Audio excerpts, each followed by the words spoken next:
No vídeo de hoje nós vamos entender o cenário macroeconômico atual, abordando os principais fatores que estão mexendo com o mercado. Nosso economista-chefe Gustavo Sung vai passar pelos acontecimentos mais importantes aqui no Brasil e no exterior, falando principalmente sobre as decisões de política monetária nos Estados Unidos e no Brasil. Obrigado, Thiago, novamente pela apresentação. Hoje é 31 de janeiro, finalzinho do mês, para trazer o resumo macro com as principais notícias que ocorreram nesta semana que impactaram os mercados. E aqui queria trazer para vocês, primeiramente, a decisão de política monetária lá nos Estados Unidos, diferentemente das últimas reuniões em que o Fed vinha cortando a taxa de juros. Agora, o FONC, que é o Comitê de Política Monetária, como se fosse o nosso Copom, manteve a taxa de juros em 4,25 e 4,50. Eles trabalham com intervalos. No comunicado, ele ressaltou, a autoridade monetária, que a atividade econômica continua sólida, mas deu umas ressalvas importantes. Ele adicionou algumas frases. O economista gosta de ficar olhando as entrelinhas, mas no fundo agora ele ressaltou que a taxa de desemprego segue baixa e estável há alguns meses. Se a gente olhar nos dados, hoje a taxa de desemprego nos Estados Unidos está em 4,1. Alguns meses 4,2, volta para 4,1, segue esta média. Mas, de qualquer forma, temos um mercado de trabalho equilibrado que vem sustentando essa economia norte-americana, o consumo das famílias principalmente. E, apesar de a gente ver uma desaceleração, o PIB do quarto trimestre dos Estados Unidos registrou uma alta, fechou ali o ano, se não me engano, em 2,8 ou 2,4. Agora já me fugiu um pouquinho, mas cresceu em 2024. O ponto mais importante que, além desse mercado de trabalho resiliente, que tem ajudado a sustentar, que eu comentei anteriormente, o Powell, na entrevista, que é o presidente do Fed, sempre que saiu comunicado, depois ele dá uma entrevista, ele foi a público e disse, olha, o mais importante é que, apesar de um mercado de trabalho sólido e resiliente, não é um fator de pressão, fator significante de pressão sobre a inflação, o que traz uma boa notícia. Mas, de qualquer forma, o Fed segue atento à evolução do mercado de trabalho, que, se vier mais forte do que se esperava, isso pode começar a gerar ainda mais preocupações. Além disso, ele trouxe algumas questões novas e já ressaltado também por alguns diretores em que os últimos dados de inflação nos Estados Unidos voltaram a crescer e que a inflação agora merece um pouquinho de cuidado, atenção, liga-se um sinal amarelo, apesar, de novo, tem pontos positivos, pontos negativos, apesar da inflação cheia estar mais próxima de 3%, bem acima da meta de 2, perdão. Alguns grupos, como aluguéis e alguns serviços, pelo menos arrefeceram. Então, no fundo, a gente olhar o mercado de trabalho sólido, a inflação que dá leves sinais de aceleração, mas acho que estava bem mapeada essa questão, levaram o Fed a adotar uma postura um pouco mais cautelosa agora neste mês de janeiro, que, de novo, é manter a taxa de juros no atual patamar. E aí ele ressaltou ainda que, olha, o Fed não vai ter mais pressa para ajustar a política monetária. Além disso, a gente não tem um caminho pré-estabelecido. A gente vai agora observar a divulgação dos próximos dados e tomar a decisão mais calibrada. Eu acho que, ao meu ver, é uma decisão bastante acertada pelo Fed. E aí, de novo, sempre há aquela pergunta se as medidas que o Trump pretende adotar na nova gestão, como barreiras tarifárias, que já anunciou aí hoje pela manhã que vai aumentar 25% para o Canadá e para o México, se isso já vai começar a entrar no radar do Banco Central. E, novamente, ele foi bem enfático. Eu acho que também é uma decisão acertada, que eu já comentei com vocês que nos acompanham, sabem que a gente prega pela parcimônia porque não é de uma hora para outra e os efeitos ocorrem dessas tarifas. Hoje ainda a gente não sabe o real efeito que elas vão ter sobre a economia e, de novo, a intensidade dessas tarifas sobre não só os países que já foram anunciados, mas e os demais. Então, no fundo, como ainda é muita especulação e não há ainda a mensuração exata sobre os efeitos da economia, principalmente sobre a inflação, o Fed ele tem que tomar as decisões com base em dados, com base no que ele está observando hoje. E aí, lá para o segundo semestre, que é a nossa expectativa, quando a gente tiver mais clareza do que a gestão do Trump vai fazer em relação ao mercado de trabalho, em relação às tarifas e os efeitos que eles vão ter sobre a economia, assim eu acho que o Fed vai poder adotar uma postura um pouquinho mais, de novo, calibrada, com mais sensibilidade. A gente ainda acredita aqui na Sul, no time de macro, teremos mais 2 cortes na taxa de juros ainda em 2025. Apesar dessa aceleração da inflação nesse começo do ano, a gente acredita uma desaceleração ali nos próximos meses que pode auxiliar o FED a continuar cortando juros no mercado, até onde eu vi as probabilidades, que é como se fosse aquelas opções de Copom que tem aqui no Brasil, mas no fundo as expectativas, as probabilidades que o mercado acha de corte de juros por lá, eles também estão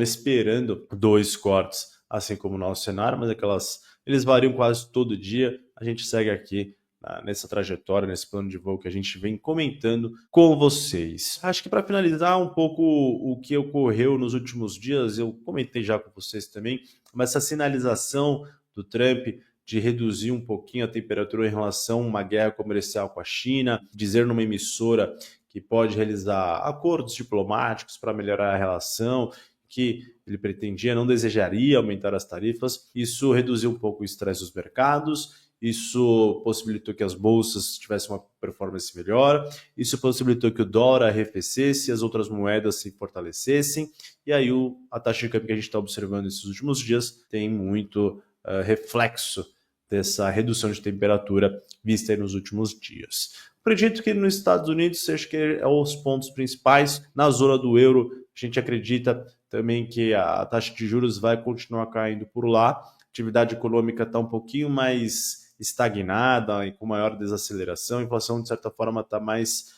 controlada aqui nos Estados Unidos do Brasil. E para incentivar a atividade econômica, o Banco Central Europeu deve continuar cortando os juros mais vezes ao longo de 2025.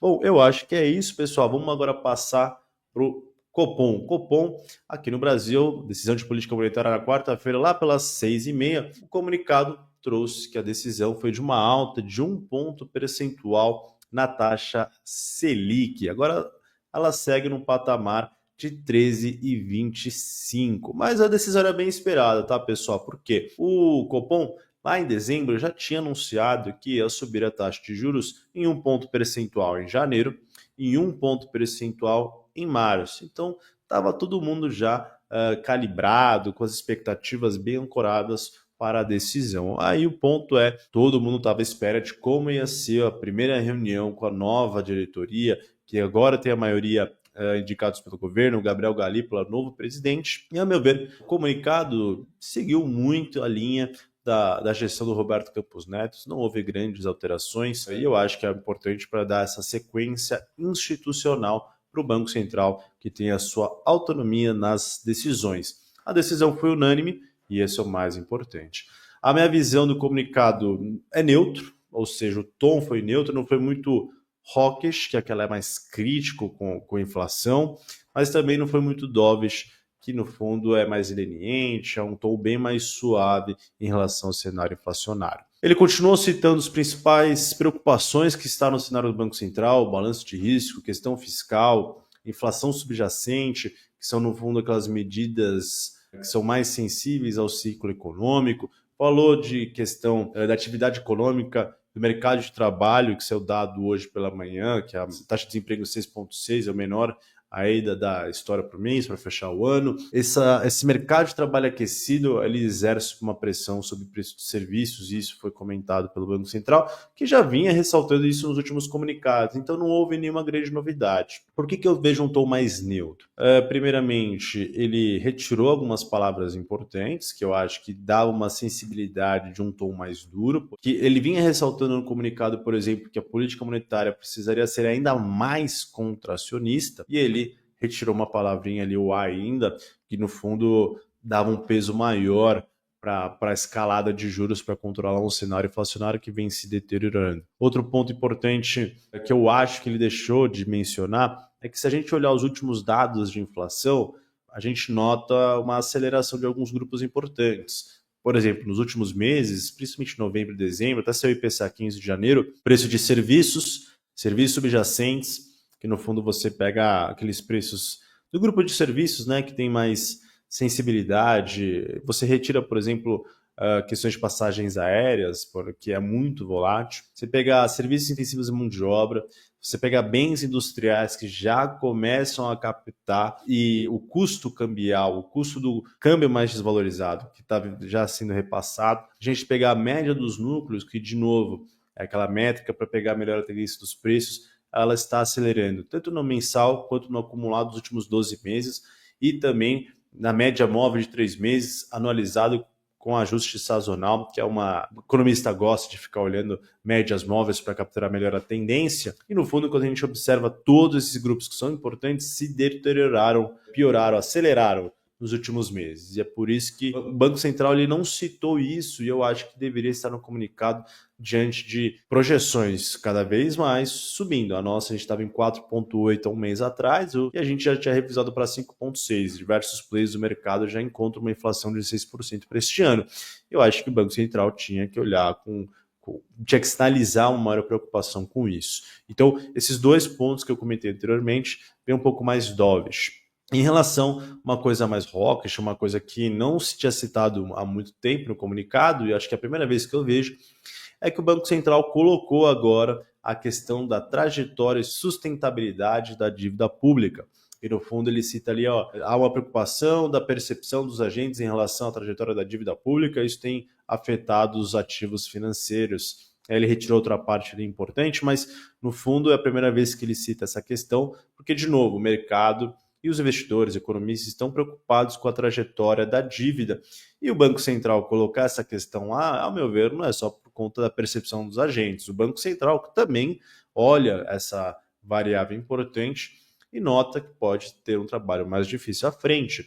E também tem toda aquela discussão em relação a se o Brasil está ou não em dominância fiscal. Ao meu ver, a gente ainda não está, mas ao fundo, citar isso no comunicado, eu acho que é uma sinalização importante. E aí eu acho que o ponto para finalizar é que as expectativas de inflação ainda continuam desancoradas. O último boletim Focus apresentou essa mesma dinâmica.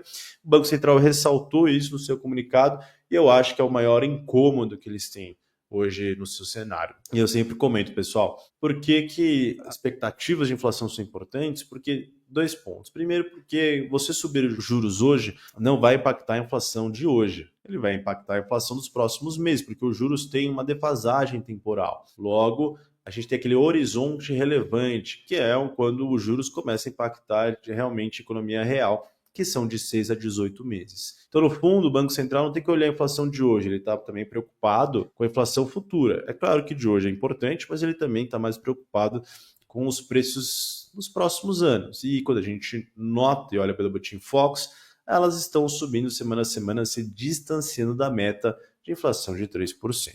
E o segundo motivo por que expectativas de inflação são importantes, eu sempre digo aqui, é que se você espera que a inflação dos próximos anos ou de amanhã seja maior, hoje você já vai embutir essa inflação maior no seu salário e no seu contrato, os contratos de aluguel ou outros do tipo. No fundo, se você espera que a inflação seja maior amanhã, isso pode contaminar a inflação de hoje via expectativas, que é um ponto importante. Então, se o Banco Central está observando que ele está sinalizando subir juros e expectativas estão subindo, essa é a chave da questão. Esse é o problema importante que o Banco Central tem que manter essa postura dura, incisiva, para controlar e tentar estabilizar o cenário. Em relação aos próximos passos, então a gente tem mais um ponto contratado para a reunião de março, e aí ele deixou em aberto a alta de maio. A gente prevê aqui na Suno uma alta de 0,75 para chegar em 15%.